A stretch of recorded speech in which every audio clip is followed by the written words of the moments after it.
Right. Hello, everybody. Welcome to Keyforge class number 9. This is Rush Week. I'm Andrew, One Star Peeps, and we're going to be going.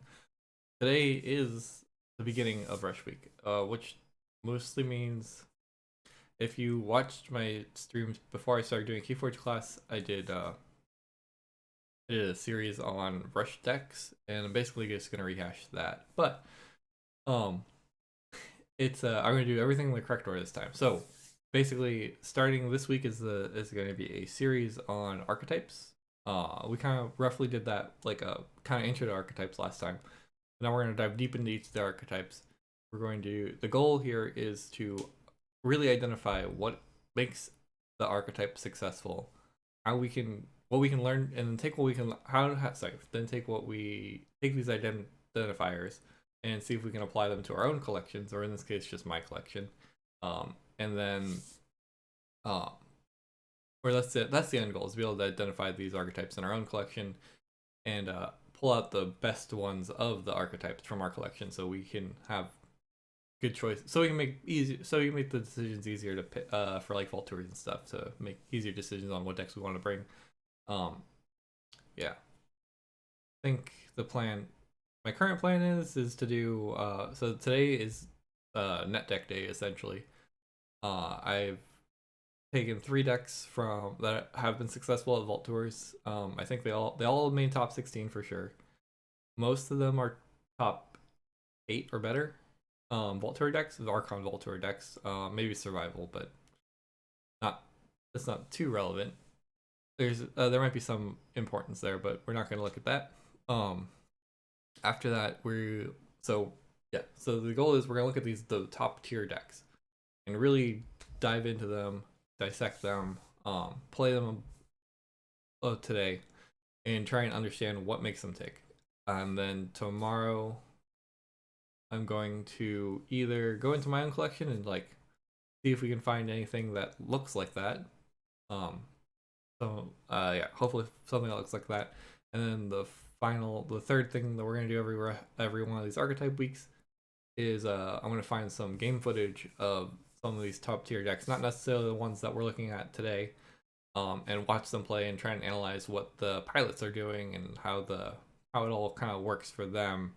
What do the top tier decks look like when top tier players are playing them, and the ones who own them and practice them and brought them to these events? Um, just to give us the most complete picture we can of how these decks function and how the archetype works in general. So that is the goal. So we're gonna start off. We're just gonna go over the decks that we're gonna play today. So this is the first one. We have Despot, Solomon, Pompous, Antagonizer. Okay, so as we might imagine, all these rush decks are gonna have approximately the same thing in common. They're gonna have a high expected amber. Has high expected amber. Amber control is pretty alright at 8.2. It's here at 65. It's just a little bit better than average. It's got some extra speed, low creature power. This is low creature power. Creature count is on the average-ish side. Creature 17. Average creatures are 16 in this deck. Like I said, we don't need a lot of creatures. It's got a fairly high bonus amber count at 14, almost half the deck, a little bit less than half. Over the third of the deck probably has an amber pip on it. We've got a little bit of board control, but it's very targeted and very specialized. In this case, the Nature's Call is doing a lot of the work, and that is actually mostly because of these triple hunting witches. So this board control is actually not going to be exactly the way I like it for a rush deck, but it'll do its job. The board control, the Nature's Call in this case, is 9 times out of 10 just going to be rushing harder. It does have a key charge, which is super important for playing around control decks that want to punish you for having too much amber, and key charge is definitely going to help out with that. What else we care? What else is worth noting? We got just a lot of Nerve Blast, Poison Wave. Safe Place is also another good card for fighting against control decks. Hopefully they don't have like a Snack Lifter. Speed is always good in every deck, or sorry, efficiency. That's what this deck looks like. This other one, next on the list today, we're gonna, so Expect Amber is a lot lower. Where is it? It's still in the top 10%. So it's not gonna be as like just in your face as the previous one. And we do have extra Amber control this time around, so this is gonna be a little bit more on the mid-range side than the previous one. It is even more efficient, even lower creature control. Effective power is also super low, comparative, right? Effective power, actually, it's still about in the middle. Amber control is also now in the top tier, but yeah. Here we go. Amber protection. ODAC is important against the big steals. Like a lot of control decks are going to rely on the too much to protect to stop rush decks from rushing. This one actually, so when I played it before, these library Palosauruses are extremely important for it. They actually generate a whole lot of amber. Zenzi, whatever. Let's see, where is all this expected amber? So that's the plan for this deck. This one I think is the most mid-range of the bunch, actually. It has Senator Strix, which is again another card that Senator Strix is also super important for trying to play around too much protect and whatnot. You can just go to 5 or even going to 6. Yeah, you go to 5 and have 1 Exalted on Strix. That gets around Doorstep, that gets around too much to protect. Graft doesn't care. Or yeah, it kind of helps play around Graft and stuff of that nature. And there's 2 Titan Guardians and a Tricerian Legionnaire. Imperial Scutums, lots of good things to protect your Strix in this deck. There's also Gargantodon.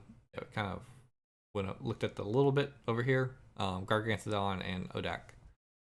What else? Arctic Census, just some extra Amber Burst. Xeno Training is just actually super synergistic with the Saurians. So yeah, that's playing with this deck. And finally, the Man Who Impossibly Stains Silver. Again, high expected amber, 26. A little bit still above average amber control. Low effective power. So this is definitely a trend we should take note of, is that we don't care about having big creatures on the board. Our creatures aren't meant to live. Creatures are meant to gain us amber when we play them and kind of distract our opponent for the most part. Maybe have some other interesting play effects, but they're certainly not the main driving force. This one has the highest amber pips of all of the 3 decks we're going to play today. 17. This is also the least efficient deck that we're playing. Also, amber protection is at 3.2. 3. Yeah, so amber protection is clearly probably another trending thing to take note of decks in our collection. Too much to protect. Key charge is again going to be big. And Gargantodon also super helpful against too much to protect is really the big one that we need to worry about. Yeah. Creature control, we've got Axiom and Unnatural Selection.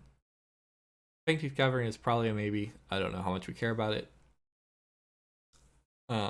And Failing Strike is probably good for picking off some small important creatures. Also low creature count, 15 creatures, 16 creatures. Yeah, so these are also all along the lower end of the creature count scale. That's because a lot of actions come with amber pips, and that helps a lot. I did have a theory that this deck was going to be a little bit more successful as a rush deck due to low amber pips, because Infernus is a thing, but even 9 amber pips is enough for Infernus to pull you off check a couple times. Although it is something to be wary of. I think that is why Hunting Witches are a little bit more popular now than Dust Pixies, just because they gain you amber without actual amber pips. So yeah, so let me write some of this down. So the trends that we're already noticing: we want high expected amber. E, we want high E's. We want your power to be effective power to be low. We need let's say amber protection. We want that to be high. In this case, all these decks we're looking at the minimum of these 3 decks today. This is a very small sample size. There's a much better data collection done on the wiki. I will link that later. But for today, we're looking at least 23. This is a minimum. 23. I think this was the lowest expected. 26. We got 3. I think 2.4. Yeah. So I'm gonna say 2. 2 in the amber protection, and effective power. Oh, I guess I'll do 58 is the minimum. All right. So this one we're actually looking at a range of 58 to 97. And then creature counts are also low. Just number of creatures. Better, Andrew. Yeah, whatever. Here, I can read that. The number of creatures, we want that to be pretty low. Not that low. Just a little bit less than average. Or say less than average. Not necessarily super low. So that is our brief rundown of what so far looking at this, that's what we're seeing. At least just based on decks of keyforge stats. We'll have to dig deeper, or I can dig deeper and try and figure out a little bit better what these what's a little bit more in the commonality between these decks. Especially it'd be a lot more useful to look for these things, try and go through more Vault Tours and identify decks that win fast. I will probably, decks that win fast and what makes them successful. There might be a little bit more to it than just these numbers right here, but that's what we're seeing in just these 3 couple decks that I've pulled out for no real particular reason. Let's see if I can remember. I don't remember. I know one of these is in the same Vault Tour that Justin from TTR won, and I tried to get decks that were post that, so we can see the response that the meta had to Justin's control deck. I'm pretty sure this is one of them. I've intentionally sought out a deck with Shrix. I thought that'd be part of the reason why it's successful. I wanted to test that. But either way, we're gonna jump into some games now. We're gonna try out these decks, see what they do for us.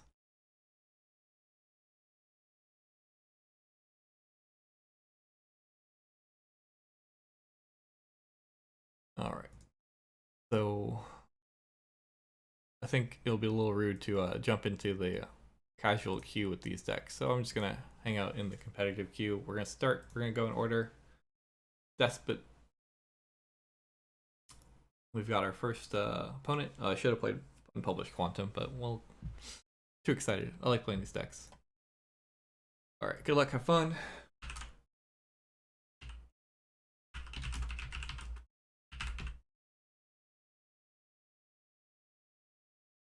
Maybe she's playing on the other server. Oh, I guess it's a good enough time to talk about it. You were excited. Wow.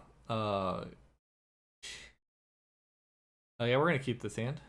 Seems pretty good.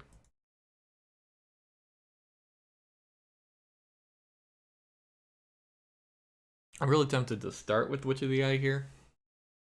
Except it's not gonna help us go faster. So in this case, I'm going to start with the Dexter.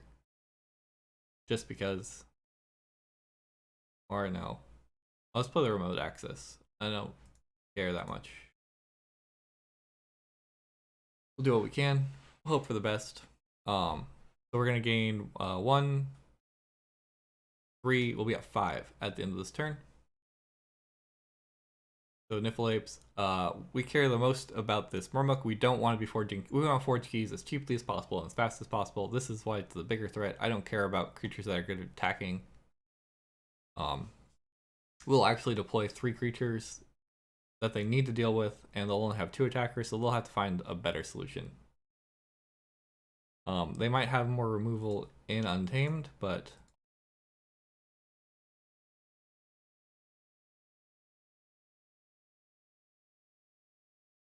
here we go. All right. Oh no, we would like to also. We'll heal their Niflate because it looked like it needed it. So yeah, this is what this deck does. This is triple Hunting Witch doing triple Hunting Witch things. So we went to check on turn 1. This is exactly what. This is probably a really good draw for this deck to begin with. Oh, the only thing that we're really looking, we'd actually maybe want this a little bit later in the game, just so we can try and, we would want to line this up with like a key charge and go for key 3 like this, but it is what it is. Our next turn, if they don't deal with this, is going to be Nature's Call plus Hunting Witch and bouncing things. Lights Out. Oh, nice. They play Ballroom Hole, hit a Lights Out, so they get to return 2 of our creatures to our hand, which is not necessarily what they want to be doing, but probably putting back both the Hunting Witches just so that, unless they have a plan to kill them, I guess. They probably do. But phase shift, okay. Yeah, so I guess maybe putting back the non-hunting witches makes sense. Bouncing Deathquirk, okay, there they go. And they kill both the witches. Perfect. Ooh, and a Scrambler Storm, so we can't play actions on our next turn. So we're gonna go back into Untamed. Unfortunately for them, we did draw another Hunting Witch. And our Mighty Tiger gets to kill the Magda, but they were probably aware of that. Play our Witch of the Eye and a Bear. I'm going to not play the Nature's Call. I'm going to hold on to it, hope that we can get it, play it again. So I'm hoping for the next turn to just Witch of the Eye to get back a Hunting Witch, play that, play Nature's Call, return all these creatures to my hand, or one of their creatures, and kind of create a pseudo Witch of the Eye Nature's Call lock, and opponent just concedes. Opponent wants a rematch. That's fine. We did get a pretty lucky opening hand. We'll take it. Library access, help from future self is interesting. We're going second. More Italian coming out at us. I will mulligan this hand. These 2 Hunting Witches and key charge is not something we want to see. This is also pretty lackluster. This is okay. Cool. That's pretty much what I wanted to see. We're gonna go Shadows. We're gonna taunt them with the Ghostly Hands. Steal 1 and gain 2. We'll play a safe space, and we'll just go ahead and play this bait and switch for no value. This burn through deck card, playing cards is more important. We don't as the aggro deck, we don't need to. Our goal is not to pull them off check. It's just to steal their amber for us to go faster. We don't need to. If we miss out on stealing from bait and switch, that's totally fine.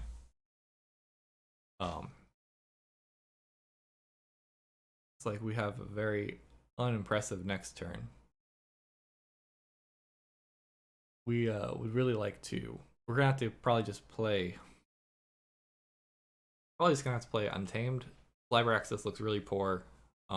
Obviously, we could just go to check. In Shadows. Although I guess if they go to exactly 1, we might just play Ghostly Hands and go to check.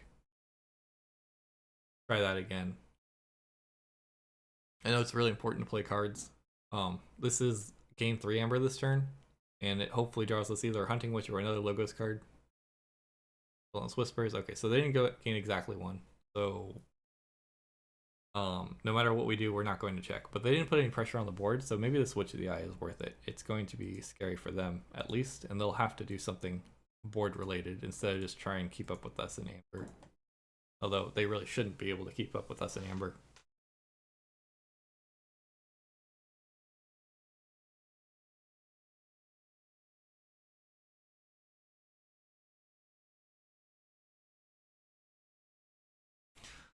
Alright, so they're going for a library access turn. That's fine. Ooh, nice. They're going to steal our Witch. Cool. They do have Untamed, so they can even use it next turn. We're going to phase shift out something. So what do we do about this? They phase shift Nocturnal Maneuvers, protect their Witch. That makes sense. Twin Bolt will put 2 damage on this Witch and 2 damage on the Bear. Sorry, Twin Bolt emissions. Yeah, cool. It deals 2 damage to 2 different creatures. Does this hit? So if I really wanted to go into logos, do I have any options on?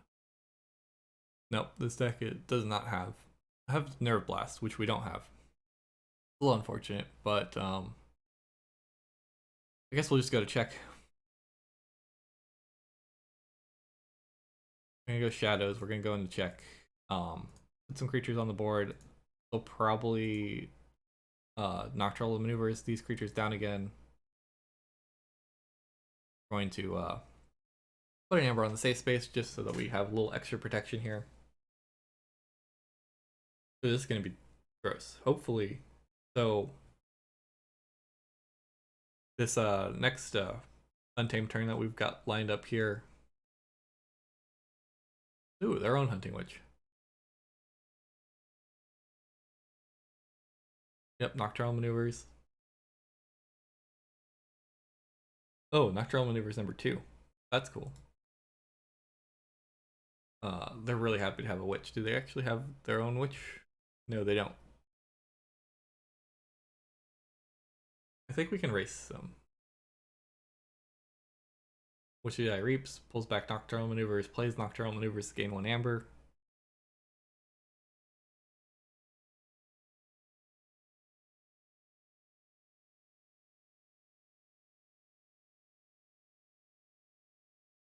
Yep.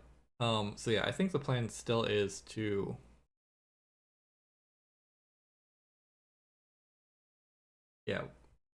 for 04 the key. Play our Full Moon. We'll play a Hunting Witch. Play Mighty Tiger. Right. We kill the Mind Lock here. Alright. We can Reap with this creature. We will get back. Probably just this Full Moon. Just so I can put it back in the discard pile. Doesn't matter that much.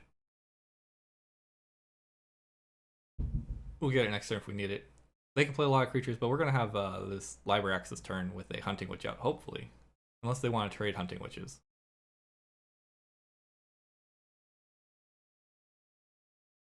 So, if nothing changes, we gain 2 Amber off the Mother and the Dexter. But I think we're very likely to hit. There's only, what, 16 creatures in this deck? Probably. We have 5 of them out. So there's 9 left in 20 cards, so that's about half our deck. Or, yeah. Or -2, so there's 7 left in 20 cards. So more like a third. But we're going to draw 4 cards here. It's a good shot that we're going to...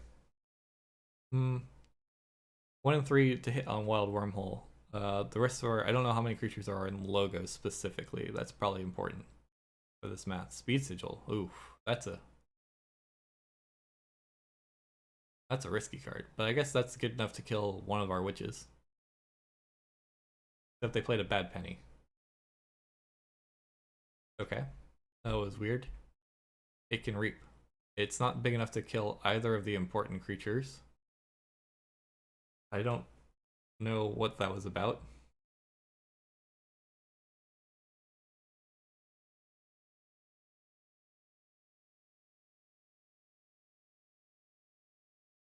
They play their own ghostly hand. Oh, they had a poison wave. There you go. That's a good solution to the problem.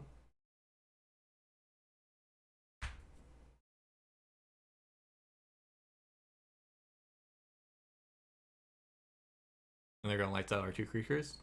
They're also equally just trying to rush us down. Plays bad penny again. This is weird. Most people don't play bad pennies when they can help it. We're gonna go into Logos. We're gonna play our own library access turn. Play this Dimension Door. Does the least amount of work for us. Wild Wormhole first. Hopefully we hit. Will we play Help from Future Self? Cool. That's a very interesting hit. We're gonna draw a bunch of extra cards. We are drawing so many cards. I guess we shuffled here. This would almost, this would be close to going infinite. Not really. We'd have to find the library access again. Dimension Door, Mother, right. Oh, I wonder if it's worth trying to shuffle this time traveler back in. Probably not.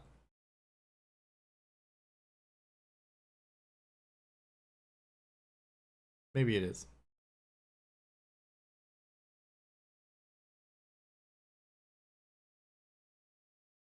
We'll go ahead and just reap with this creature. And that was a great library access turn for us. But we don't have a maybe I should have held on to the Dimension Door. Either way, actually, at this point, if we forge here, 3 Hunting Witches plus a couple creatures and Key Charge should be enough to close out the game for us. Looks like we also pulled them off check with our Dexters. So yeah, this deck is disgusting and it wins fast. Is played through Poison Waves, Mind Locks, Lights Out, Twin Bolt, attempted Nocturnal Maneuvers lock with the Witch of the Eye. There's just been a lot of good play. Essentially, most of the Untamed stuff has been good play effects. Mighty Tiger plus Hunting, which has been giving us a lot of value whenever we play a creature. So yeah, there's that. So they're trying to compete with us on the rushing front. They probably just aren't drawing into the shadows cards that they want. In this case,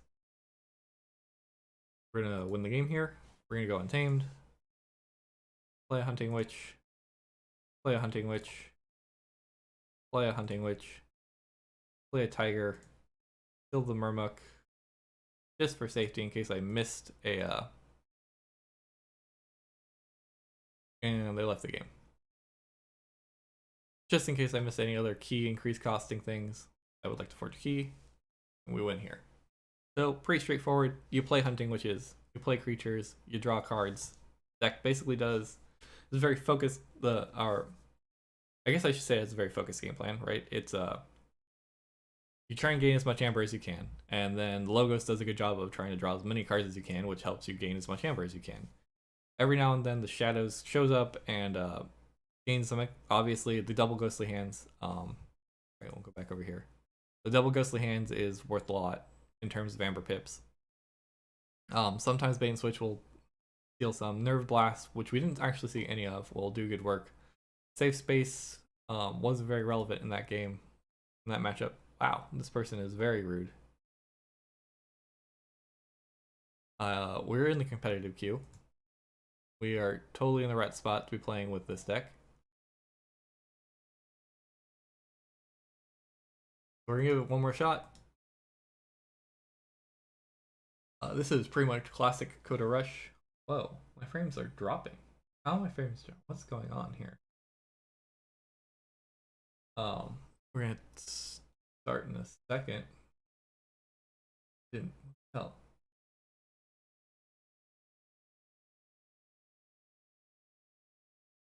Oh, whoops. Sorry, opponent. I thought I already had a deck selected. It was weird. I guess coronavirus is attacking my internet. I did not expect to be dropping frames while playing on my browser. So yeah, we're gonna keep this hand. We like it. No matter what they do, we got some pretty good answers. we have a nice Witch of the Eye, Nature's Call lock plus Hunting Witch. So they're gonna have a lot of trouble. They're not gonna basically have any creatures on the board. They're gonna have a lot of trouble dealing with whatever we play here. Except they will subtle chain my Witch of the Eye, which is the most important thing that we wanted here. Jeez. It got a lot worse.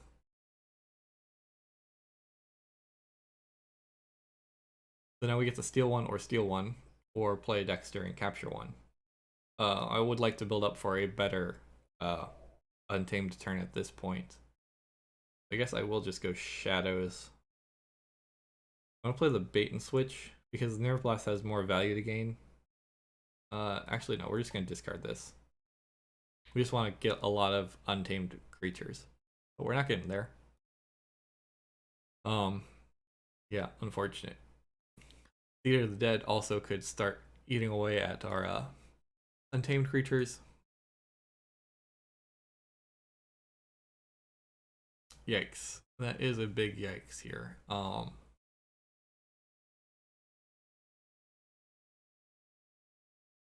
We need to move through our cards at this point. I really don't want to play the Nature's Call until I can get some more value out of it. So this is a rough draw, and that was a good subtle chain there. That really hurt a lot. So we're gonna go for, man, really, I guess there's a lot of duplication. If they hit one of the Hunting Witches, it's not that big a deal. We have enough key components right now that maybe Bornet is okay to ignore. Continue on with the Shadows plan. Oh, they don't have any Amber. Not a very good Shadows plan. I thought at least I could put some damage down, but here we go. This is significant enough. Hopefully, I seriously doubt it, but yeah, they will purge this witch if they want to. This is gonna get bigger, so we'll see what they do. Infernus, cool. They're at least not getting any of our Amber pips. Do they have Hysteria? Yeah, okay, so they do have a Hysteria, so we do have to worry about them Hysteria to replay the Infernus, which is almost a good enough reason to use our so our next Untamed turn, we're going to, that's good. Oh, that's whatever. Our next Untamed turn, we're going to replay this Mighty Tiger twice. We're gonna play this Mighty Tiger twice. Although I guess we need to pick off this board, and we need to probably pick off this Stealer of Souls here, or Eater of the Dead. All right, so they revealed an Ancient Bear, a Poison Wave, a Dexter, a Vigor, and a Ghostly Hand, and so they purged the Ghostly Hand, which is actually good for us. I don't want Infernus purging it. That is actually probably one of the best Bornet that they could have hit for us. So we're gonna go Untamed finally. We got something useful here. Play the Mighty Tiger. We're gonna blow up Bornet just in case I misclick. I think that's the biggest threat. We're gonna play this action. Turn Tiger, return Lilith. That's it. We definitely don't want to return these things because we're gonna murder them. I guess that's a good excuse to I could return the Eater here. Actually, yeah, maybe it's worth it. I'll return the Eater. As much as I wanted to kill it, killing the Infernus is probably almost as good. Now they have no board. Definitely better. Protects our Hunting Witch more. The Eater of the Dead doesn't have any play effects, so we should be good. We got our captured Amber back. Hopefully this Hunting Witch is not going to live, but it's always nice to dream. Kodak, that's fine. We don't plan on stealing this turn. They are ready to go. Ludo. Okay, that makes sense with the Shrix. City Gates. Or sorry, Imperial Road. That's fine. We'll just, oh, they do have a Failing Strike. Okay.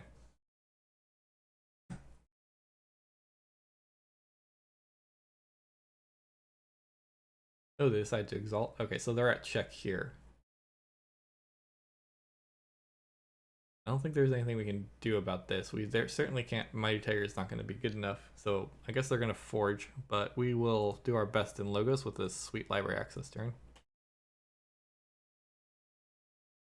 Play the Time Traveler. Interesting. I'm going to play this remote access. Look at me. We'll play a Saurian card out of our hand. Okay, so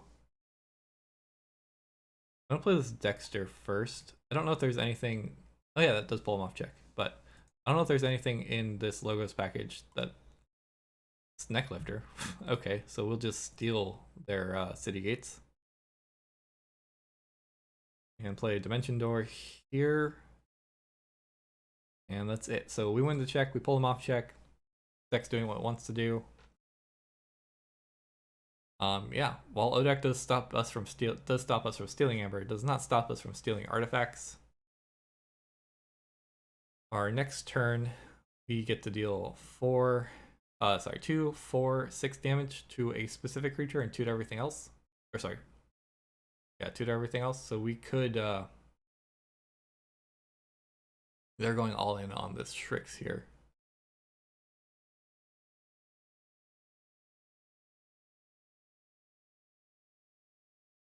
We need to find a solution to that probably, or we can just race them. Oh, we can't steal, so this Nerve Blast doesn't do anything. So we actually only have 4 damage to a specific creature. Doesn't actually help us in Shadows. The Reaping and the Reaping and the Reaping. Yep, sounds about right. You're gonna race us. We forged Dark Key first. This steals? Yeah. We could steal 1. So this gains us 3, 4, plus steal 1. So we gain 5 on our next turn if we go into Saurian. Or sorry, if we go into Untamed. Shadows gains us 1, 2, 3, 4 as well if we just decide to race. Plus play a couple creatures. And moves us through, which probably builds us up a better vigor. Or a bigger full moon turn. Maybe that's the play. We're just gonna we'll give them this key. We'll try and build up the best that we can for another key.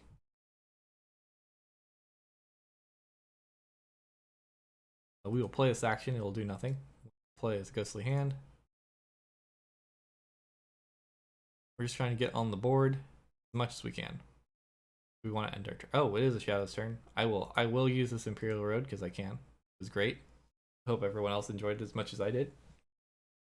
Alright, so we're not quite getting where we want to be. Hunting Witch, I mean, this key charge is big. Not quite big enough, though, honestly.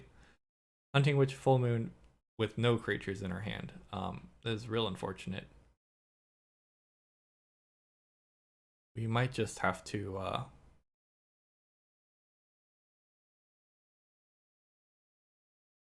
play everything else. Flip those 2. They're gonna reap for 4 here. Or fight here. I don't know. Yeah. This is not good. We're it's a little tight here. We might actually need to keep this key charge around, but we need untamed creatures. We've got 1, 2 in our discard pile. We have a Hunting Witch left, and I don't know which of the eye. An Ancient Bear. We got 3 untamed creatures left in our deck. Or I guess 2.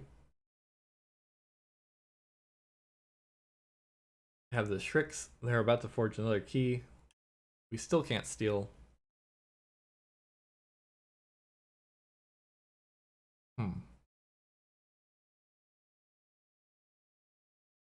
not sure how much I can afford to wait. Alright, so this gains us 2 amber, 2, 3 amber, 4 amber. We can key charge here or steal 1. Oh, we can't steal. We can still key charge here. Might be worth it just to play our cards. Full Moon. Play Hunting Witch. We will give Dexter this upgrade because they're certainly not going to let Hunting Witch live. Play this action, and unfortunately we have to play it here to gain the Amber. Then we go ahead and key charge. So this Odak, yes please. And that will be our turn. Yes, Ritual Bounce doesn't steal anything. So they can just, yeah, we really need, I don't think we got it this time around. We'd, the lack of the board control option of, oh wait, we didn't, oh yeah, the draw, we drew this too early. Especially against Saurians. That gave them pretty much the go ahead. Deck's lack of board control is showing why it's relevant here. Hey, thank you, Jake. Appreciate that. So yeah, I'm pretty sure this game's over, but you know what? They're at 5. Actually, no, we're actually really good here. We're gonna go Logos. Well, we're not really good here, but we can do things. We can play this creature. And then we can play Help from Future Self here. Get back our Time Traveler. We're not necessarily in a good spot, but we are not in the worst spot. 5 damage. We can fight with this Dexter here. Get rid of the Ludo. We can now Time Traveler. Get our Dexter back to capture another one. We're crawling back into this game, but I think we're still not very favored. Why do you keep asking me to do things? Oh, this is Omni, my bad. Thought it was Shadows. So we did manage to pull an off check, and we do have a big enough board here that we can now fight the Shrix. Although they'll just wow, this Dimension Door is going to do work for us. I'm pretty sure I've watched this actual Dimension Door do work before.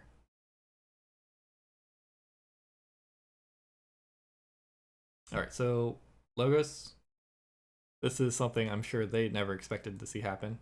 We'll play this card, we'll cancel, hold on. We'll Dimension Door. And now we get to draw cards whenever, or sorry, we get to steal one every time we draw a card. Wait, what, did I discard Dimension Door? Oh, I can't steal because of Odak. Oh, I feel so bad.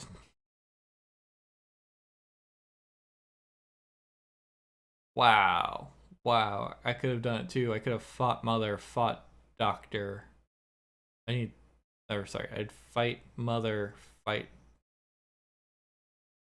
2 fights. Oh, I need like a lot of fighting.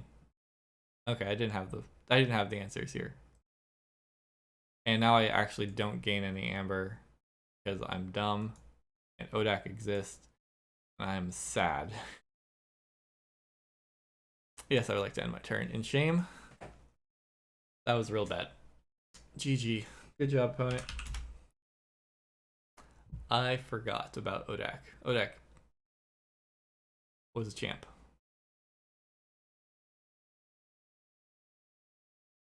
Alright, well. That was that deck. Despot Solomon. Yep, it does happen. Alright, let's take a look here. Yeah, I had dropping 1,000,000 frames.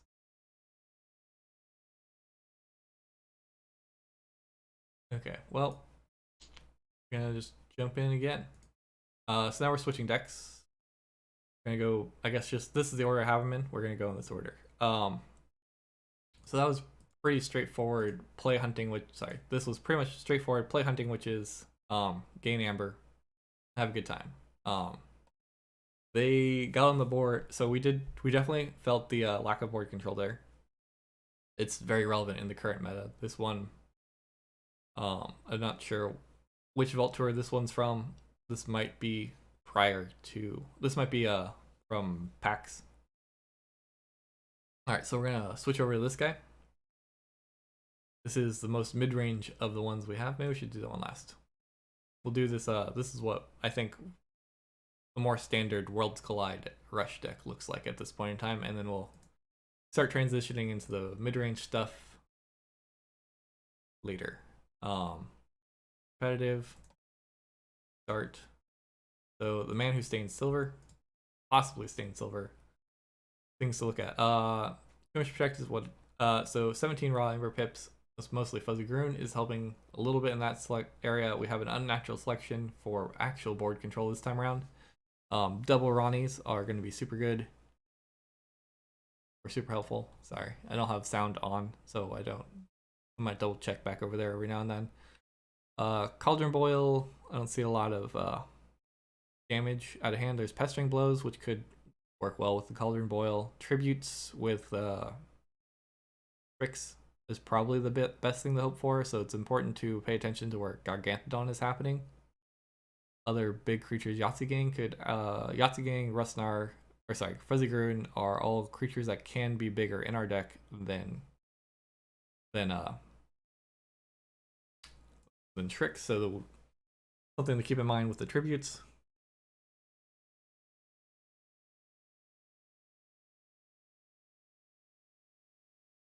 GLHF.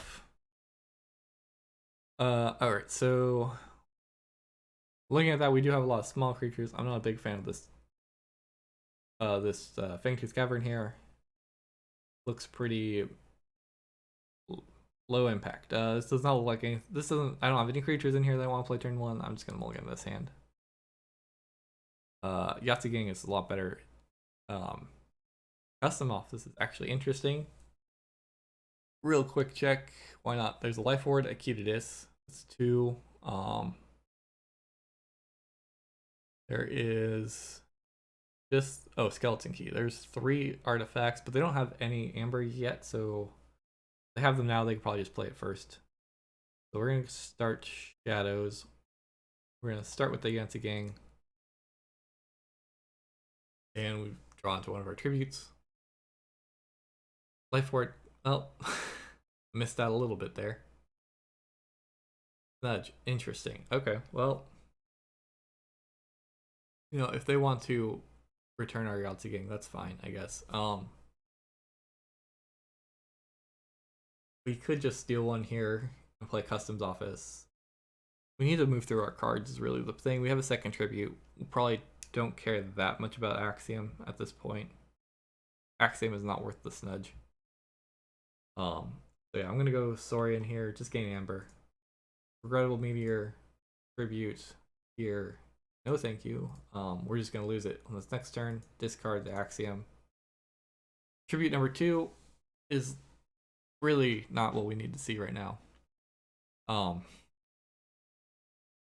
We are gaining Amber Pips, which is fine. I guess our opponent will be happy to snudge and then Life Ward here. Which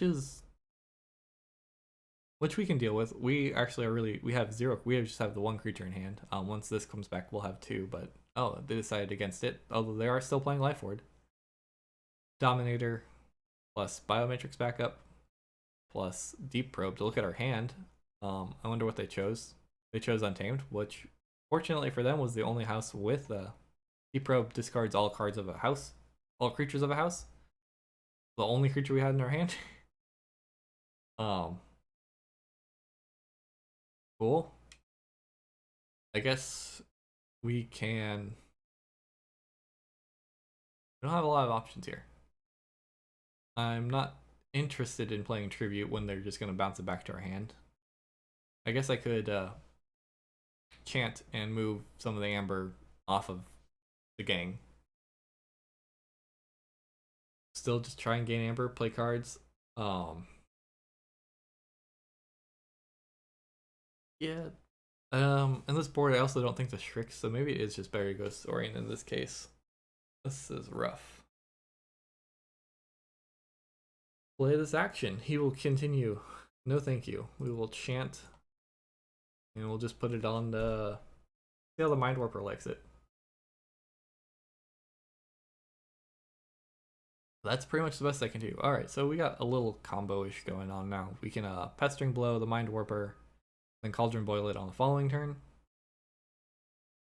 They would like to look at our hand again. You're like, is that really the best you could do? They're just really developing their board. Unfortunately, we did lose our Axiom. Okay, so we're gonna go Shadows here.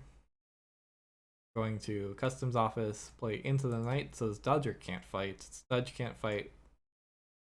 I'm going to Pestering Blow the Mind Warper, mostly because I want to set up this Cauldron Boil here. Oh, hi, I can use this creature. I will action and steal one. Thank you very much. We're trying to be in this game. We do get to go to 7 and key charge if we want to.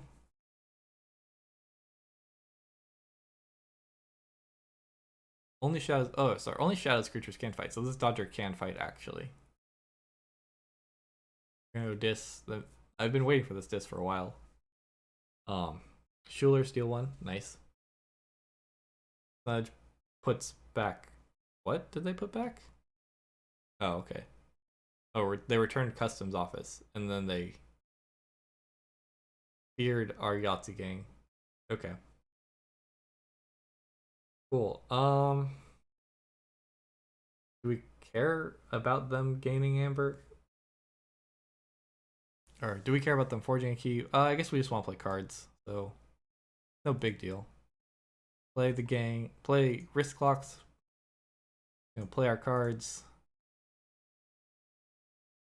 pull them off check. Maybe we do want to play Fangtooth Cavern. We'll eventually start popping some of these smaller creatures. And it minimizes the value of the Snudge.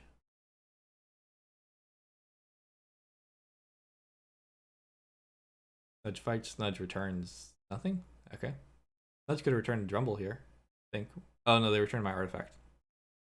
That's fine. We're gonna go Untamed. We're going to Cauldron Boil. Gain some extra value. We'll play Fangtooth Cavern, Pineapple Tree. Might as well key charge? Yeah.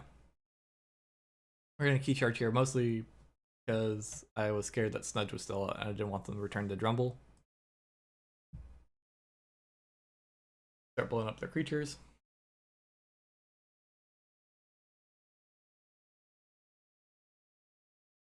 So we're doing alright. Following turns, what we're looking for. We finally found our Shrikes, but it's certainly not gonna do anything. Cool. We can. I think the plan is to go with Untamed here. Just keep pushing Amber, pushing the board. We will eventually be able to take out this Bruno and these bigger creatures. And who knows, we might even have creatures for a Failing Strike in the future. Untamed. Play the Fuzzy Groon. Play the Bramble Lynx. Under turn. So I want to put a counter on the Pineapple Tree. Maybe. They look like they're gonna be poised to forge a key next. Blow this up. Alright, Mars, that's fine. Remove stun. Think Drone. Dominator number 2. Jammer Pack. Our keys cost a lot. Everyone's keys cost a lot. Well, my keys cost an extra lot. Alright, what do we want to do here? We want, I guess, just continue to reap and build up the Pineapple Tree. Might be worth it. Bruno's next on the list to die, in my opinion. So we're going to let that happen. Untamed. Reap. And reap. Play a Fog Bank. Play this Rustnar. We will improve our Pineapple Tree. We'll blow up the old Bruno. Actually, we can leave the old Bruno alone. We Actually, they just went Mars. They're unlikely to go Mars again. So maybe we pick off the old Bruno here. And hopefully one day we'll find an answer for this jammer pack actually. Old Bruno number 2. It's like they don't know what the Pineapple Tree is doing. Or their own jammer pack. Alright, so if we go Saurian, which I would like to do right now, we can deal 10 points of damage if we exalt a Failing Strike here. Which I'll probably exalt onto the Groon, just because it's the hardest one to kill. So if we do that, this Pineapple Tree, then we can hawk the Pineapple Tree on our next turn. That sounds good to me. So we're gonna go Saurian. Play Shrix. Choose not to exalt it because it's they have too many ways to kill it. Gonna Failing Strike here, and then we'll exalt this guy to do it again. And that will be our turn. We will blow up the Think Drone okay, so if we blow this up, we go to 7. The Pineapple Tree is stopping us from forging, and then we get to blow up the Pineapple Tree on our turn. Sounds good to me.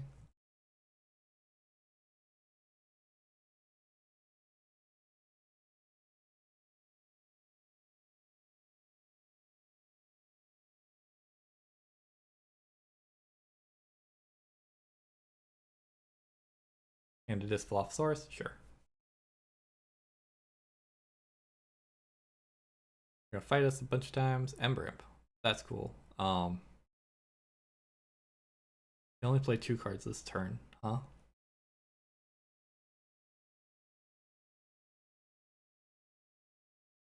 Okay, so in that case, I'm gonna go Untamed actually. What do I want to do? Part of me wants to actually leave the Pineapple Tree, build up for too much to protect. Maybe I'm being greedy here. Alright,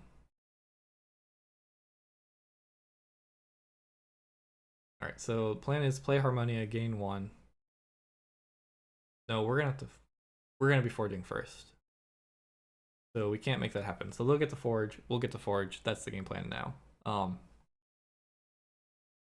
Or no, we'll find out. It's a strange deck. So plan is play Harmonia, then Unnatural Selection, so that the Ember Imp is attackable.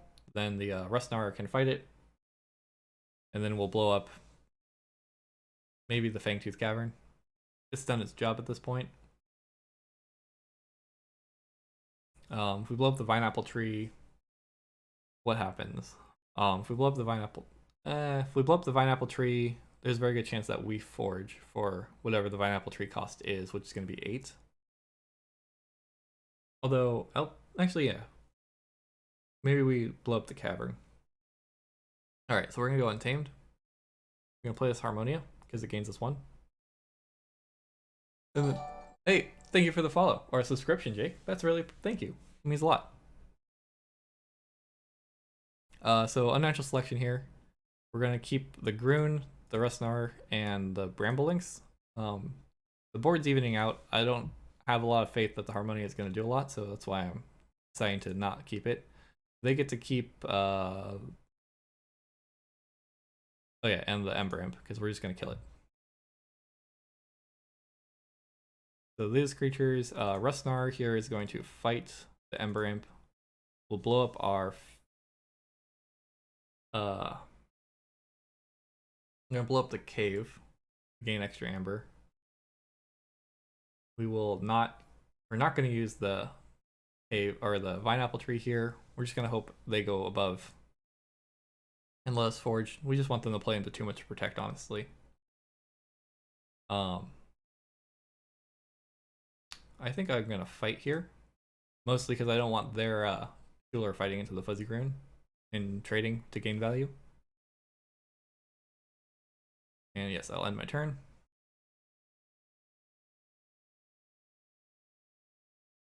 There we go. That was a I've only played this deck a couple times, and that was probably the most complicated turn I've ever seen from this deck. Maybe, I don't know. That felt there's a lot to consider. All right, so now we have a huge Shadows turn. I guess that's what we get for almost never playing Shadows except for that first couple turns. Think Drone to Archive Think Drone. Ammonia Clouds. Cool. Fighter. Dominator. Yeah, okay. Zookeeper. Interesting. We will forge for an extra cost. We will. They didn't go as high as I thought they would. It's fine. Go Shadows. We will be sad. I I agree. It was it definitely doesn't fit into the theme. It did its job. I thought it was doing its job. It definitely helped us a lot in the beginning. It slowed them down when they got ahead of us. But obviously it's very good at slowing people down. Oh, this is a Saurian card. This is not a Shadows card. Whoops. There goes my plan. Okay, I'm gonna just go ahead and hawk this pineapple tree at this point. I know they have artifacts, so that's why I'm keeping the customs office around.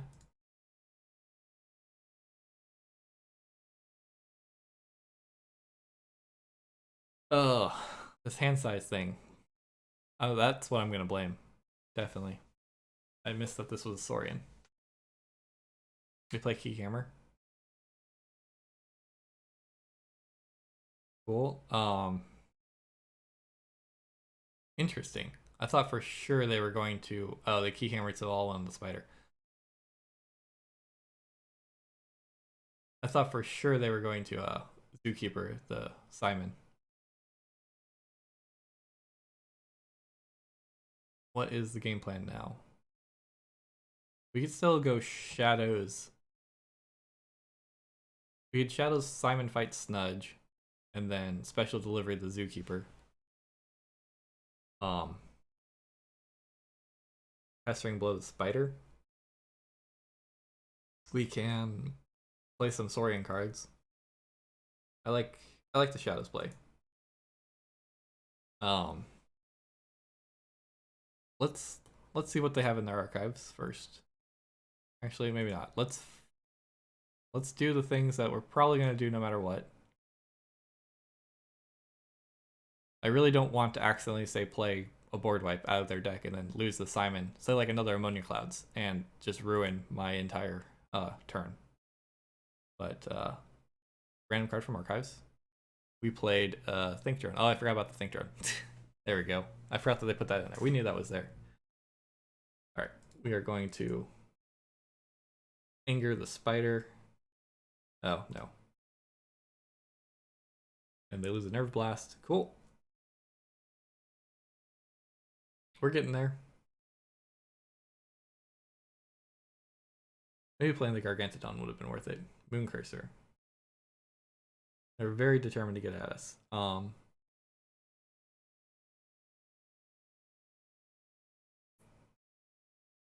do we want to deal with this the most? I feel like we still need to move through cards. Is really the problem.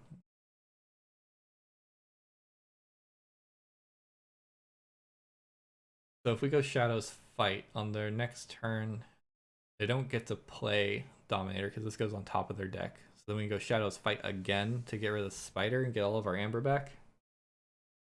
But I seriously doubt they're gonna.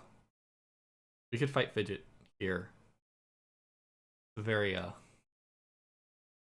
board centric plan. Feels wrong. Probably doing this wrong. I'm gonna actually fight here. I don't want to lose Simon. It's too important. We'll play Ronnie. And we'll discard a Orbital Bombardment. That's actually super good for us. That was probably their best response to our board. Alright, so all we do is get... Hopefully they don't gain 5 Amber here. We'll be okay. And then Simon will get us the rest of the amber that we need, and hopefully we can just play cards after that. I do miss that pineapple tree now. This is too close for me. This thing hurt a lot. Dominator number 2. That's unfortunate. They fight Simon. That makes sense. They're only playing 1 card, so they're just gonna keep playing Dominators back to back, and then Ronnies are gonna keep fighting back to back.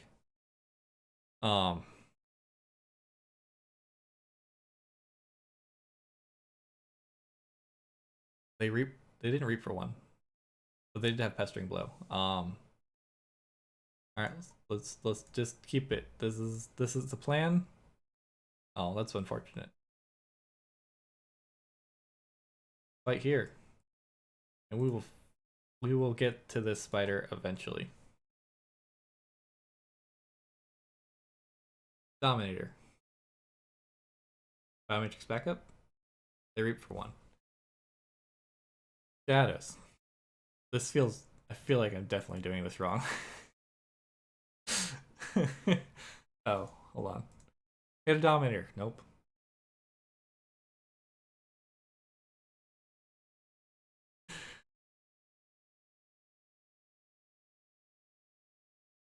Okay. Well, we got our amber back.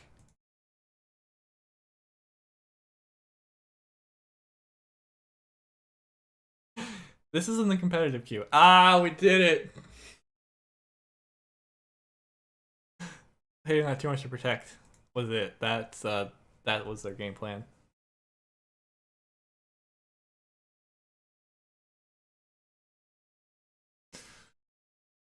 Whoa. Ugh. Still not over, apparently.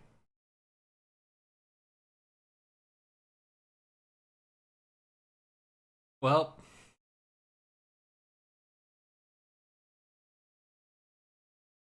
Pandemonium? Discard. Okay, so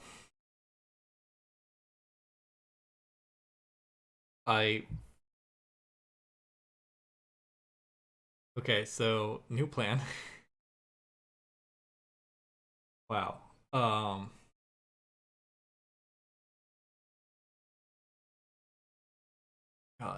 So what I'm thinking now is I need a tribute. There's 2 tributes.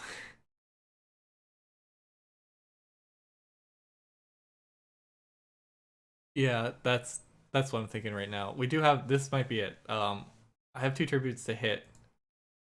If I can protect the Gargantodon and Dilophosaurus, Struler can. Yeah, there's not enough stuff. Maybe I can just draw it. Um, that really has to be it. I think at this point. I will play Saurian here. I'm gonna play the Dilophosaurus. Cancel. I want the Gargantodon also out. Basically, I want to leave the Ronnie on the edge here. It's just in case they mess up with the Snudge. Pretty much, that's about all I'm hoping for. Oh yeah, I have the too much to protect right now. Maybe I hold on to it. Just in case. Yeah.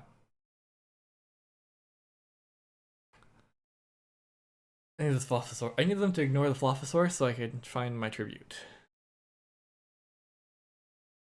Oh, they are deciding we will protect the Drumble. Never mind the axioms. Dominator? Oh, sure, man. What is in their archives, man? I have no idea. Worries. Oh yeah, biometrics backup. That's what's there.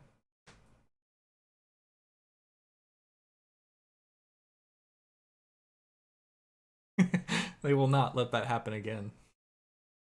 Camera pack? Look at them. Alright, so we have to go Saurian here. Yep. Gonna reap with the Dilophosaurus. I would like to use its ability. Failing Strike, Shrik's Tribute. Perfect. Oh! Fuck me. Reading is important.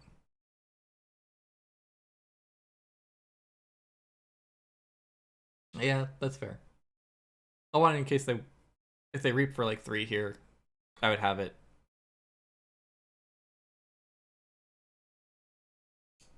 We're gonna add a card to hand, Failing Strike. Discard Shricks. Hopefully opponent. I too misclicked.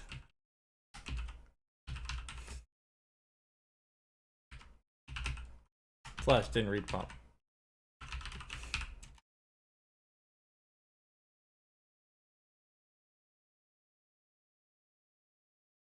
Alright, so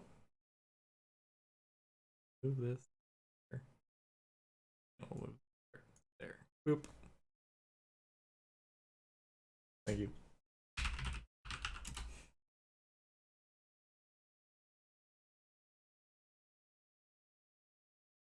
Alright, so we're gonna attribute here. We will exalt. Do we exalt? I think I'm just playing for too much to protect at this point. Sure, why not?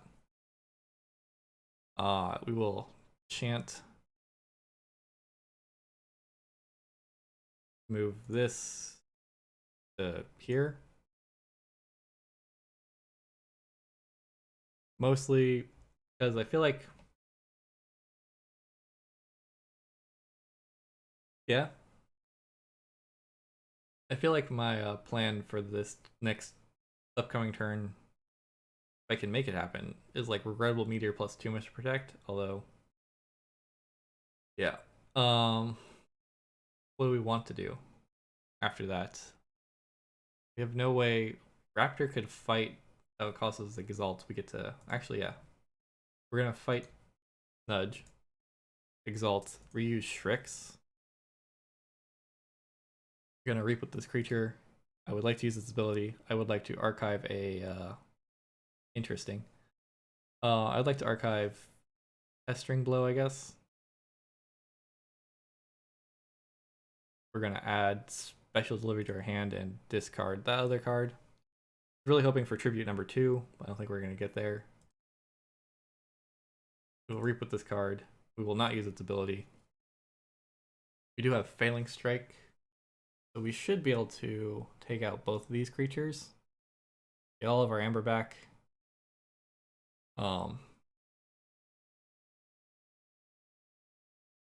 They can't kill the Gargantodon now. Maybe I do get rid of these cards. I'll play the 2 much to protect. Discard this card. This really help. If I found Tribute number 2, then I could have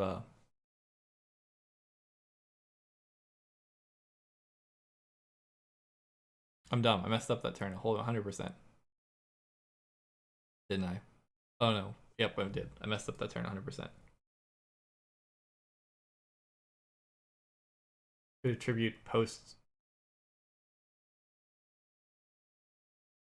Regrettable Meteor.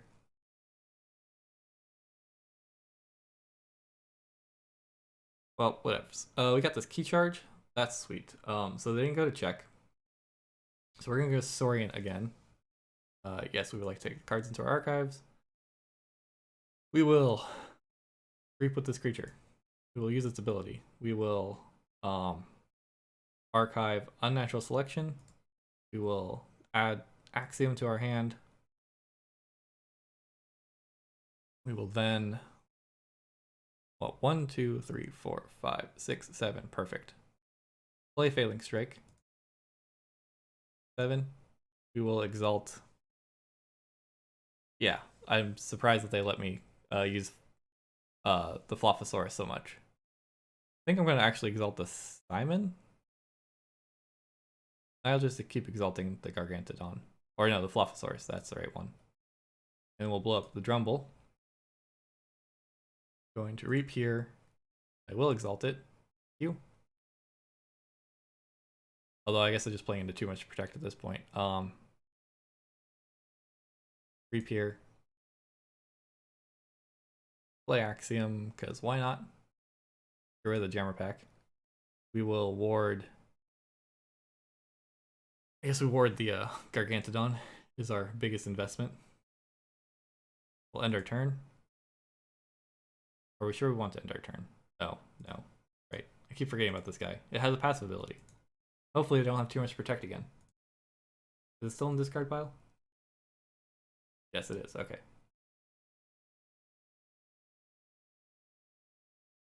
They did not like... They figured out the secret to how we stayed in this game. And then we go Untamed. And we key charge. No, thank you. We did it. Yay. Alright, well. GG, man. You too. That was a nail biter. That was not at all how I expected a rush deck to go. 20 turns is super slow. Me too. I did not expect that at all. Yeah, that would have done it.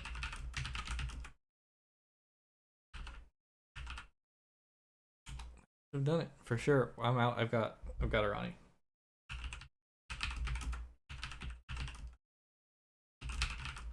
That's it. I guess I do have Vine Apple Tree, but that's a little too slow.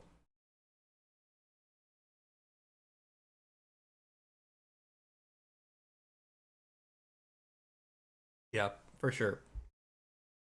Oh yeah, I think. Thank you. I wish it was.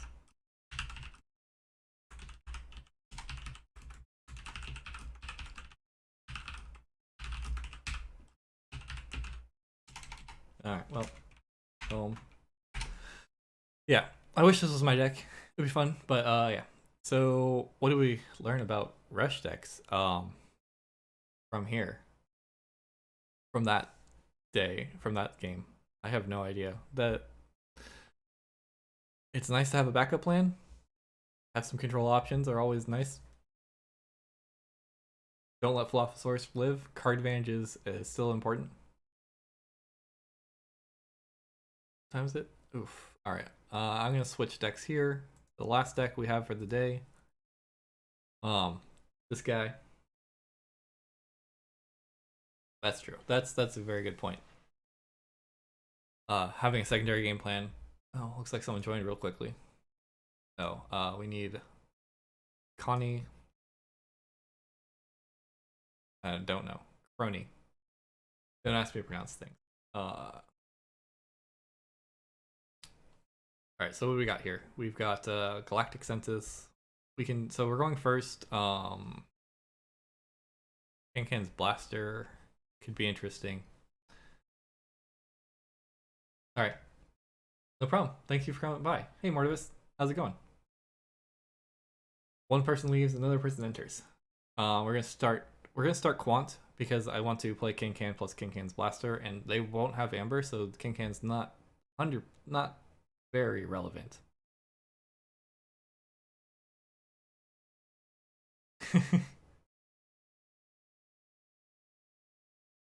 I also like having Quant out here. Good value card. We don't really have anything we want to play off of Quant this turn, but they don't know that.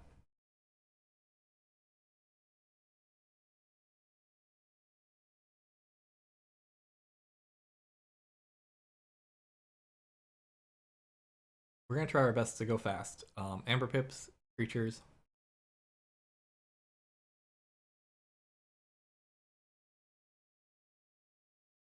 Like the stream is stabilized a bit.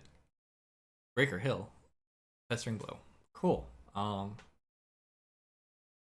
we're gonna Star Alliance. We'll play our Kincan. Right. We will put a Kincan's Blaster on Kincan, which will archive Simon, I think. It's very unlikely that Breaker Hill is going to get value, and I don't want the Simon doing things. I guess I play the Cauldron Boil. It's not going to kill our Quant. We want Amber. Play Galactic Census. Gain an Amber, I think, just one. Oh yeah. Oh, so we gained 2 off of it. Cool. Great, because there's 3 houses out. And that's our turn.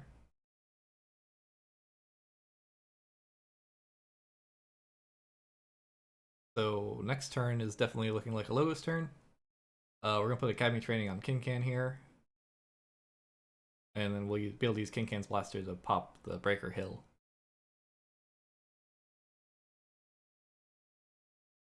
That's Taunt, unfortunately, so our Quant is just gonna be sad and hang out. We're gonna go Logos. We'll play Academy Training here. Creep with this creature. Use its Blaster. Blast Quant. And we get to draw a card. Draw a card. In this case, I'm gonna play the Guardian on the left. Just give Quant a little bit of room to maybe we'll get lucky and they'll play another elusive creature. Information exchange plus cutthroat research. We go to check. Yes, we definitely don't want to fight with Quant. Cool. So there we go. This is what a rush deck looks like, right? All right, Spike Trap. So we care about flank creatures. So in which case, oh, cool. We got the steal one because they picked shadows. So what do we want to do here? We're definitely going to play Star Alliance.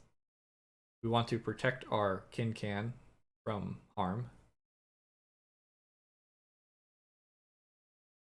So we will, yeah, we're gonna go Star Alliance. This is cool. So we have double Kincan, so we get to move the Kincan's Blaster around. Star Alliance. I think the plan is to I'll put a Kincan underneath the Guardian. And then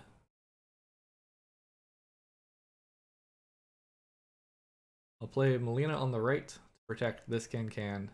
Then I will play Chan on the left to protect this Kincan from the Spike Trap.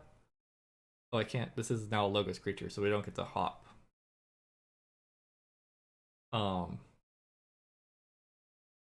Quadricorder. I think I'm just gonna put Quadricorder on the Guardian. Actually, no. I'll put it on the Simon. There we go. That sounds good. Play the Red Alert. Not much we get to do about that. We'll end our turn. Wow, this is a stacked hand. Logos looks sweet. Although, I guess Star Alliance is also sweet. We do get to use Chan here. Probably Chan. We could Chan, use Kincan, move Blaster. What'd they do? Oh, they fought into Arms Master. That's fine. Oh, we can't fight on our next turn. We don't plan on fight. But we can only fight with Shadows creatures, I guess. And they decided that they were done. GG. I wish the competitive queue had a bit more competitive people in it.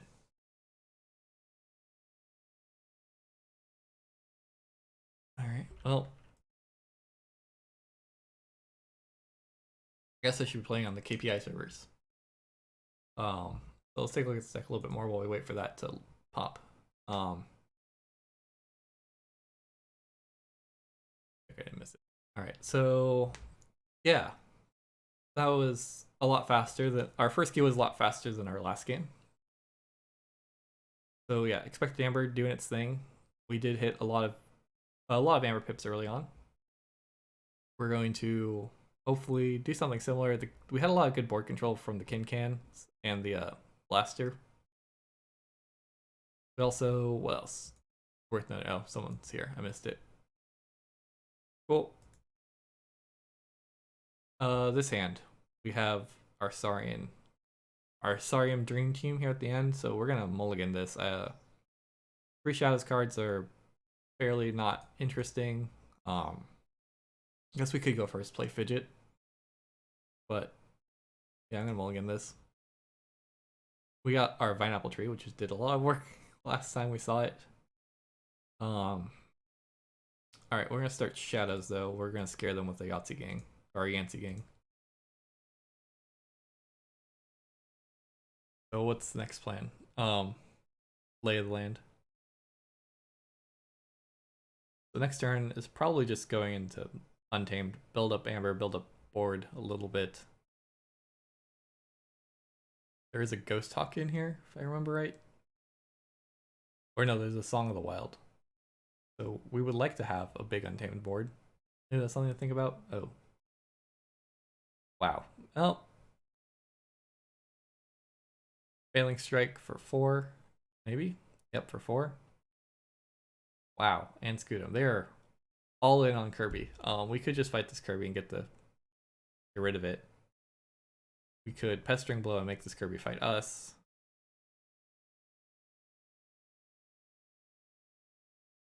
Oof, this is rough. We could chant and move. That seems not unreasonable. Maybe I'll do that. Move it. Play Raptor. So hopefully they don't have like tributes or anything, but oof, Jesus. We are. So if you're not familiar with this card, every time they reap with the Star Alliance card, they get 1 extra Amber. And boy, do they have some already really good reap effects.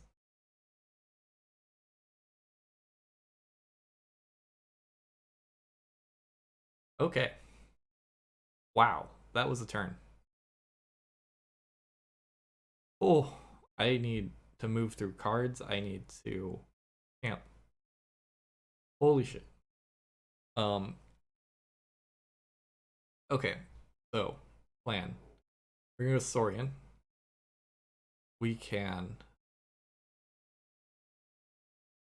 Alright, so what's gonna happen? Saurian. We're gonna Failing Strike. Can. I guess I might as well Exalt Raptor. We're gonna kill here. Raptor's gonna fight here. I'm gonna just keep going for it, man, and we're gonna fight this Kirby. And that's the best we get to do. We absolutely cannot just let them have 5 Star Alliance cards with this Uncharted Lands out. It's unfortunate. It did give them 2 Amber when we lost a lot of our board, or we lost our Yahtzee gang, but what we were dealt. All right, Untamed time. Going to play the Bramble Links. We don't get to reap. Fog Bank, no fighting, like they want to fight. We're gonna push for a key. Not bad. Unnatural Selection. That is a card I would have been happy to have last turn. So hopefully they're just gonna enrage all of our creatures. Possibly. Would be good timing for the Song of the Wild that we just drew.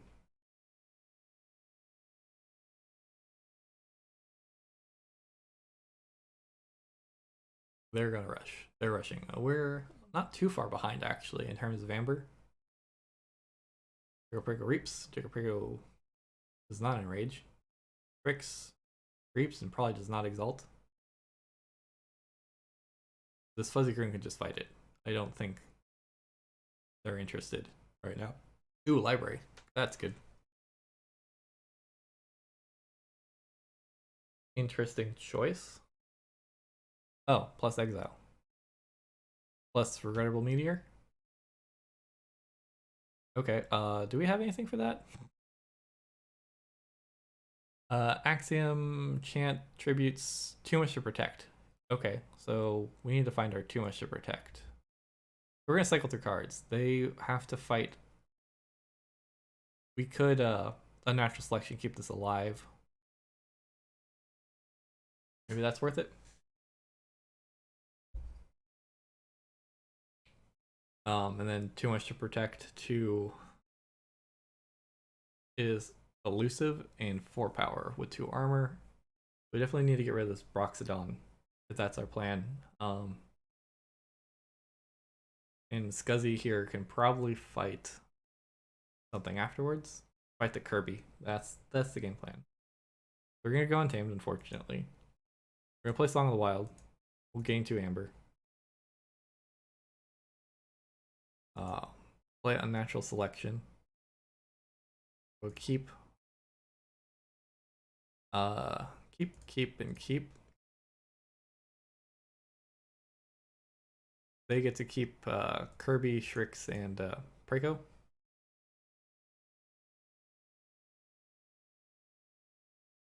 We'll fight here, get rid of that. We'll end our turn. Actually, I'm gonna take up the Vine Apple tree. Now we're just in play cards until, or the Flophosaurus might help, especially considering it is a Saurian card. Hopefully they just don't have the tools to deal with the Carastosaurus. Saurian Plasmate. Cool. They're not going after it. Daughter. Want. Hologram phone. Oh boy, here we go. We're gonna go for it. I'm going to Pestering Blow the Daughter just to get it out of here. Maybe I should have Pestering done something that doesn't have a passive effect. They can just ignore and leave Daughter alone, honestly. They're not allowed to fight on their next turn. They forge for 7. Okay. You have a tribute now.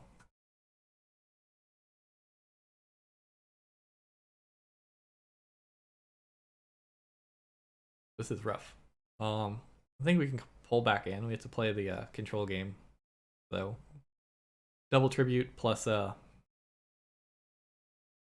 too much to protect is basically our outs for this. So we're gonna need to probably need to save the tribute for whenever too much to protect shows up, unless we could stick some counters on.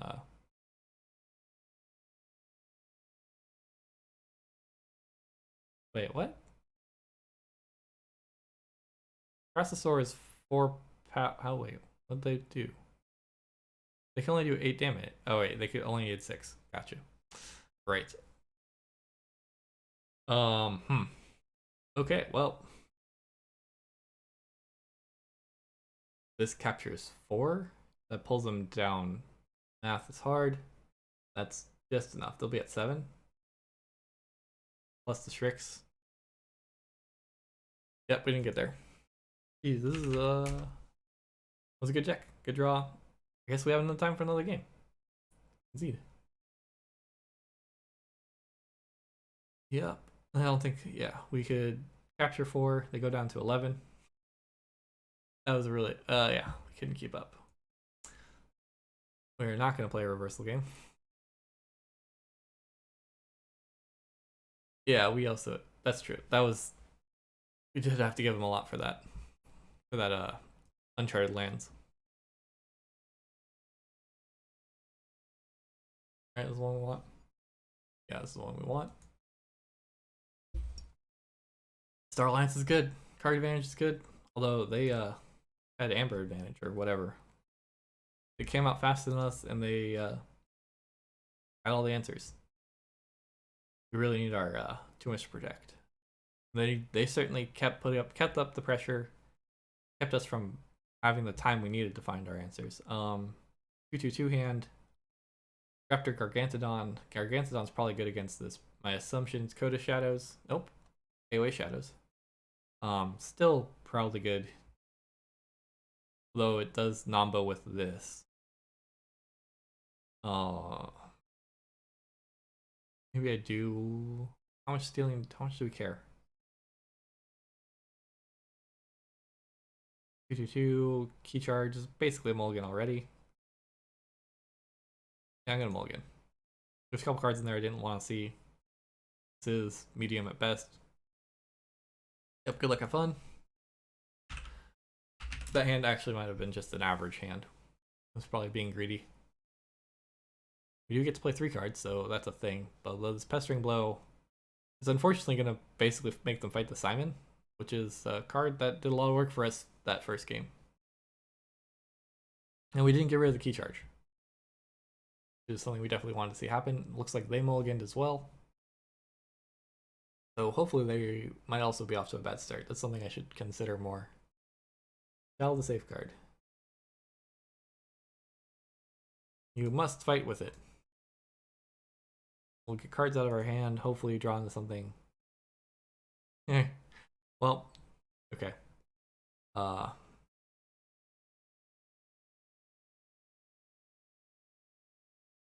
Pew! Yep.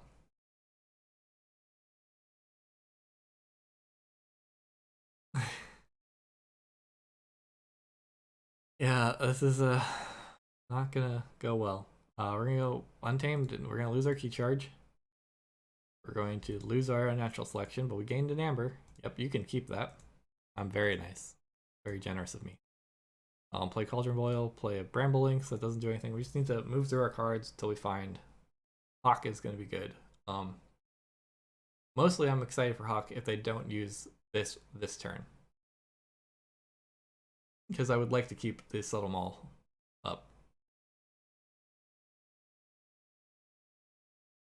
Ring of Invisibility.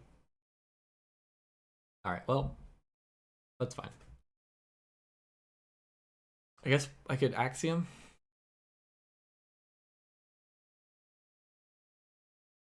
Part of me wants to play Raptor, tribute onto the Raptor, Axiom, just so the Raptor gets a ward. Sounds good for this situation. Then we do lose the Bramble Links. We do have Song of the Wild to consider.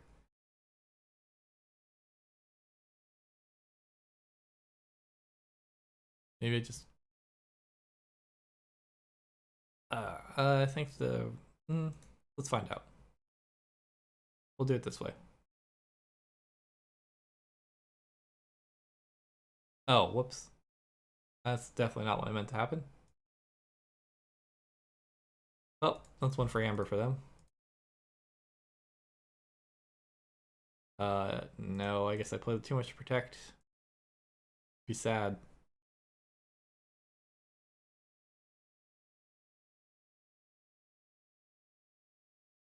Alright, so I think the plan is to hawk this Hollowed Shield, because I don't care about them having elusive. Maybe? I don't know. I don't know what creatures they care about. I guess we'll get more information in the next turn about which of these two artifacts need to not be there.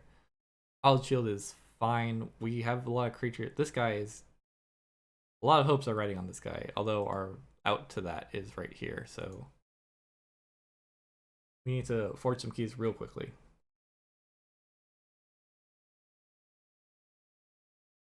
Unlock Gateway. Okay. So we're gonna go Shadows. I think I'm gonna hawk the Hollow Blaster just to make it more difficult. There's actually a cost for them. I guess I played as Ronnie for no value. It would have been great to go to 6, but alright, so we got Philosophosaurus. Hopefully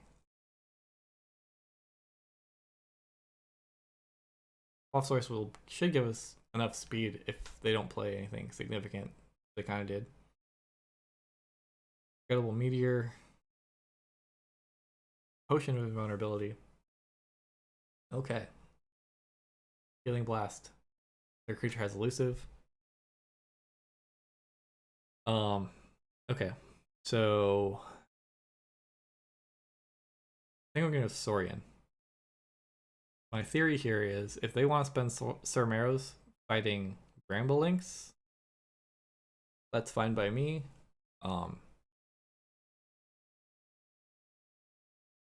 And then Dilophosaurus can do a lot of work for us in the coming turns. That's my game plan. Although, yeah, reaping for 3 or reaping for 2 and stealing 1 is whatever. We'll still get the check here. So we're gonna play Regrettable Meteor. We're gonna tribute onto the gang. We are not gonna exalt this time. We're gonna play the Dilophosaurus. Check at 6. And hopefully that's good enough. So now they have to choose. Do they want the 5 amber or do they want to get Dilophosaurus off the board? Or they can just ignore. I'm happy if they ignore it. We get to I guess we'll have to kill this eventually. Probably fight Bramblelynx twice. But I'm thinking reap with Bramblelynx, play Bramblelynx, fight with Bramblelynx, Pineapple Tree. When it makes more sense to do so. We're gaining enough. This is steel. Hopefully play an action. All the Flophosaurus is worth a lot too. Shrix is also gaining some amber. Will force the Marrows into action if they don't do it this turn. Yep, alright, so they're doing it this turn. Bramblelynx, they want the amber. Cool.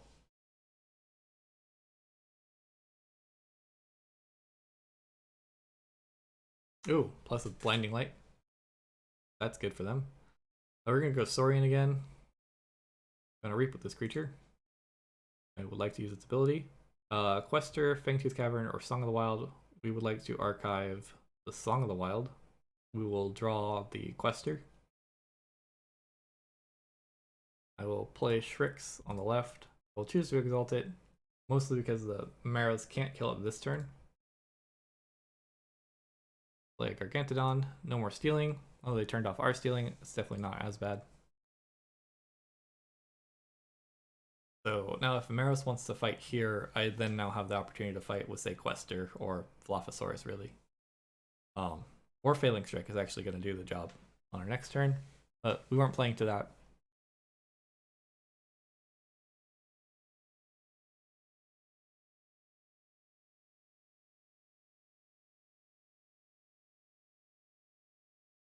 Alright, so they get to forge a key now.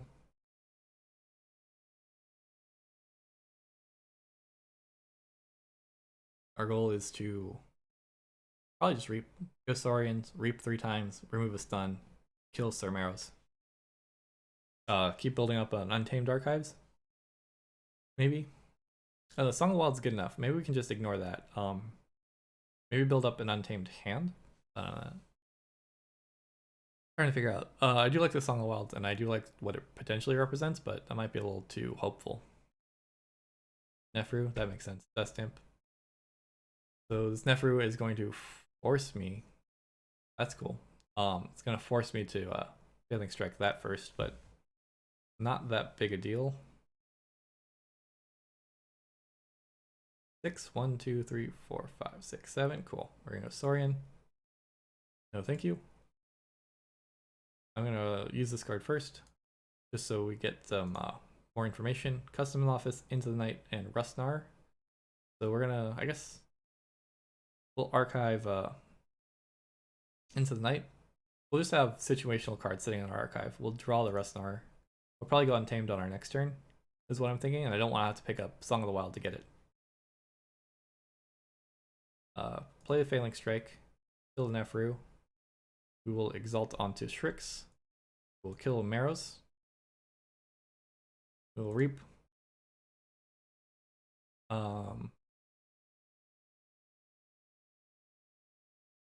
I guess I will exalt. I'll reap and continue exalting. Remove stun. Nothing on the board. I guess I should know what's in their deck before going crazy like this, but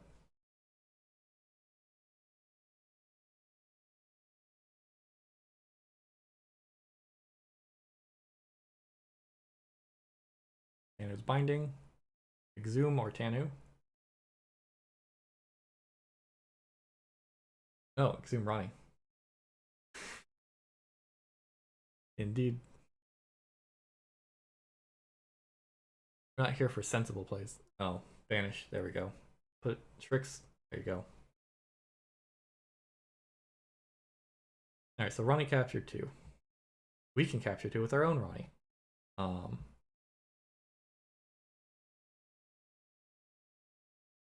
both of our tributes in the yard? No. Okay, 1, 2. Yes, they are.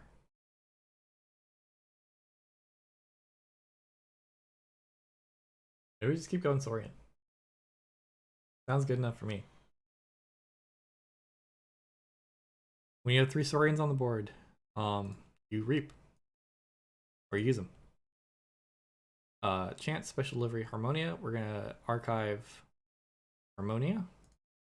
We will... I probably wanted to add Harmonia. Whatever.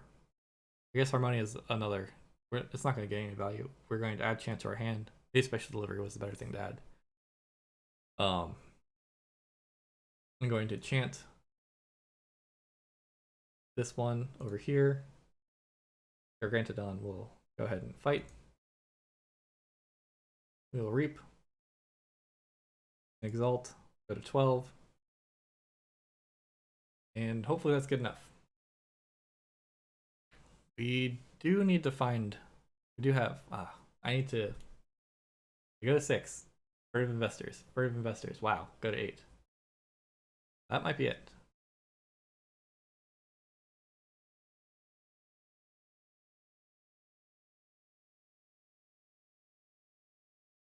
Got stuck playing Saurian too much.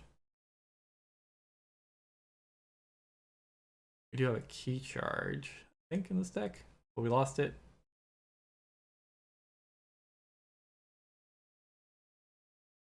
We needed to draw one more card so we could shuffle. Lophosaurus does not shuffle, does not draw cards. So, do we have any options here? 8, Steel, Capture 2, Pestering Blow. I had to unstun that earlier. Lophosaurus is going to draw us the Fog Bank. Pineapple Tree would have been useful a turn or two ago.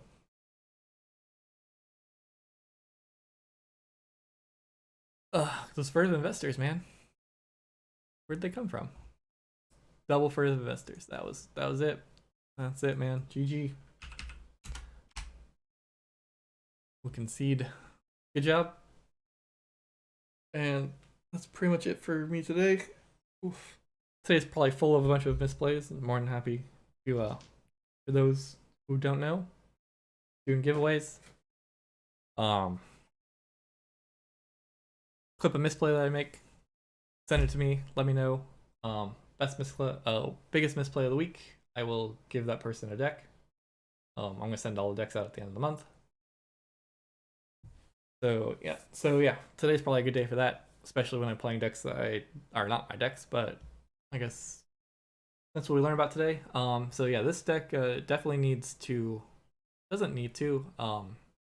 It definitely has tools. I guess it's probably better if I go here. Definitely has tools inside of it. To deal with the opponent's game plan of gaining Amber, right? The Pineapple Tree did a lot of work the one game that we did win. And Too Much Protect was always something that I wanted to play but never got off. But yeah, I see this energy between Pineapple Tree and Too Much Protect, or even the tributes, and I think the big thing, you could like tribute one turn early, then the future Regrettable Meteor to Too Much to Protect, and then tribute to pull them off check once again. There is some Yahtzee gangs, and Ronnies are super important, which we failed to really use that last game. They did a good job of pulling us off check when it was required. We did manage to control the board. Dilophosaurus was super helpful, but not quite helpful enough. See what else is worth. Fangtooth Cavern also surprisingly good. I was not expecting that with this low effective power. The one time we did play it was because they were also playing a probably low effective power deck. A lot of Mars and Shadows. So the Fangtooth Cavern did a lot of work keeping their board under control while we struggled to get back on. While we were waiting for things like Axiom and Unnatural Selection. Gremlinxes were okay. They existed. Cauldron Boil plus Pestering Blow. Was that this deck? Sorry, yeah. It worked once. About what I expected. Hawk is always good to have, but in terms of rush decks, definitely on the slower side of the from the 3 we played today, but that was to be expected. Although I guess this was the slowest one. This should have been the slowest one, but it was not. It did a good job. This one's clearly the fastest. Triple Hunting, which does that. We didn't run into any Infernuses today. Oh no, we did. But the one time that they played it, it never had any targets or never had any pips. We were even playing this deck, um, with its 14 Amber pips, but they got it early. They missed on Amber pips, and Furnace is pretty much gonna get Amber pips. It's very. I don't think it's too much to worry about. As long as you gained it the first time around. So like Dust Pixies are fine or whatever. The ones you want to worry about are like Virtuous Works, that don't do anything but gain you Amber. Virtuous Works, and obviously Fertility Chant, where your opponent gains 2. Also, getting our Fuzzy Groon purged would be really bad from a. We never ran into Infernus here, this deck. That would be the thing I'd be most worried about, is this one. It basically just raids your opponent gains 1 with Infernus out, as long as it comes out before Infernus. But yeah. I don't think you should be picking your decks based on Infernus too much. You should be aware of it, but I don't think it's that big a deal. From at least playing on TCO. Yeah, so this deck, while it was super fast, the biggest weak point of it was once they got on board, especially like an ODAC, we don't have the tools to deal with big creatures in in this deck specifically. While these decks were able to deal with bigger creatures, it didn't. They were obviously slower. Yeah, definitely something to consider. I would definitely. I would be considerate of Infernus. Exactly. Yeah, it was real tough. One of the early games that we played, opponent was Eater of the Dead, Lilithal, whatever, and Bornet. And eventually they got that out, and it was up against this deck. We were very fortunate, and their Bornet basically missed all the cards we cared about, and they wound up purging some, like a Nerve Blast or something. Like, it was okay. It wasn't that big a deal, but they didn't get any of the Hunting Witches, any of our like essentially combo pieces with the Bornet, and we were able to replay our Mighty Tiger with Nature's Call and clear the board out that way, and that's pretty much the best that this deck had. It really just needs to go fast and get on the board, and hopefully it needs to go fast. So this deck needs to go fast enough that it doesn't matter what their opponent's doing. It's pretty much the game plan for this deck. It does have the key charge, which is super important. I think all these decks had a key charge. Nope, this one does not have a key charge. But yeah. Anyways, that's gonna do it for me today. Thank you guys for watching. I will see you tomorrow with not sure if I'm gonna do my decks or I'm gonna try and find some footage, and we'll hopefully maybe find some of these decks played by their actual owners in the Vault Tour. That might be my game plan. Depends on how much free time I have today after work. Anyways, thank you and good night.